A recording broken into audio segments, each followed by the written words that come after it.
নমস্কার, আমার ভুরিভোজ চ্যানেলে সকলকে স্বাগত জানাই। Welcome to my channel Bhuribhoj. আমি আজকে বানাবো আলু করলার তরকারি, যেটা আপনারা ভাত রুটি দুটোর সঙ্গেই খেতে পারবেন এবং রান্নাটা কিন্তু তেতেও হবে না। তার জন্য করলাগুলোকে পাতলা করে কেটে নিয়ে আমি এতে নুন মাখিয়ে 10-15 মিনিট রেখে দেবো। এটা কিন্তু খেতে অসাধারণ হয়, অবশ্যই আপনারা ট্রাই করবেন। তার জন্য আমি এখানে মিডিয়াম সাইজের 2টো পেঁয়াজ, 3টে রসুন আর চিরা কাঁচা লঙ্কা নিয়ে নিয়েছি। এখানে একটা বড় সাইজের আলু আর একটা টমেটো কেটে নিয়েছি। প্রথমে আমি আলুগুলোকে ভেজে নেব। আলুগুলোকে ছোট ছোট করে ডুমো করে কেটে নিয়েছি। ভাজার সময় নুন আর একটু হলুদ গুঁড়ো দিয়ে দিলাম। নুন আর হলুদটা ভালো করে মিশিয়ে আলুটাকে একদম ভালো করে লাল করে ভেজে নিতে হবে। আলুটা ভাজার সময় যেন 90% মতন গলে যায়। এবার আমি ওই তেলের মধ্যেই দিয়ে দিচ্ছি পাতলা করে কেটে রাখা করলাগুলো। এইভাবে করলা রান্না করলে কিন্তু বাচ্চা থেকে বড় সবাই চেটেপুটে খেয়ে নেবে, আর ভীষণই সুস্বাদু হয়। করলাগুলোকে ভেজে নিতে হবে। করলা কিন্তু ভাজতে একটু সময় লাগবে, তাই একটু ধৈর্য ধরে এটাকে ভালো করে ভেজে নেব। করলাগুলো দেখুন ভাজা হয়ে গেছে, লাল করে ভেজে নিয়েছি। এবার তুলে নেব। আলু আর করলা দুটোই ভালো করে ভেজে নিতে হবে। আর করলার বেশিরভাগ বীজই ফেলে দিয়েছি। এখানে ফোড়নে দেব কালো জিরে, মৌরি, সর্ষে আর জিরে, একটা শুকনো লঙ্কা। ফোড়নটা ভাজা হয়ে গেলে এর মধ্যে প্রথমে থেতো করা রসুন দিয়ে দিচ্ছি।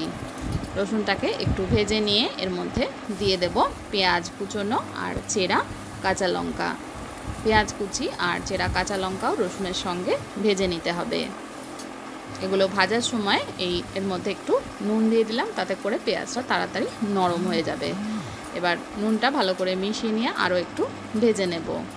এবার আমি এর মধ্যে দিয়ে দিলাম লম্বা করে পাতলা করে কেটে রাখা টমেটোগুলো এর সঙ্গে ভেজে নিচ্ছি।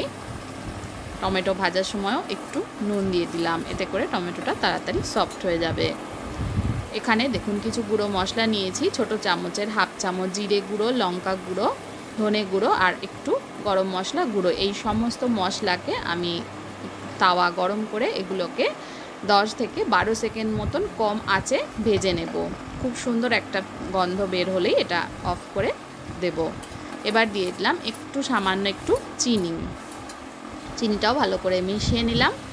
নেওয়া হয়ে গেলে এবার আমি এর মধ্যে দিয়ে দিলাম ভেজে রাখা করলা আর আলুটা।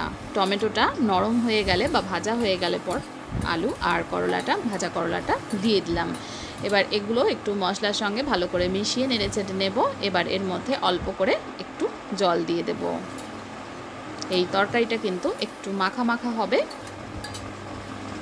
এবার যেটুকু জল দিয়েছি সেইটুকু জলও শুকিয়ে নেব। প্রথমেই বলেছি আলু আর করলা কিন্তু ভালো করে ভেজে নিতে হবে। যেহেতু ভালো করে ভেজে নিয়েছি, এগুলো সেদ্ধ হতে কিন্তু বেশি সময় লাগবে না। জলটা শুকিয়ে এসে তার সাথে সাথে কিন্তু আলুও সেদ্ধ হয়ে গেছে। আলু আর করলা দুটোই সেদ্ধ হয়ে গেছে।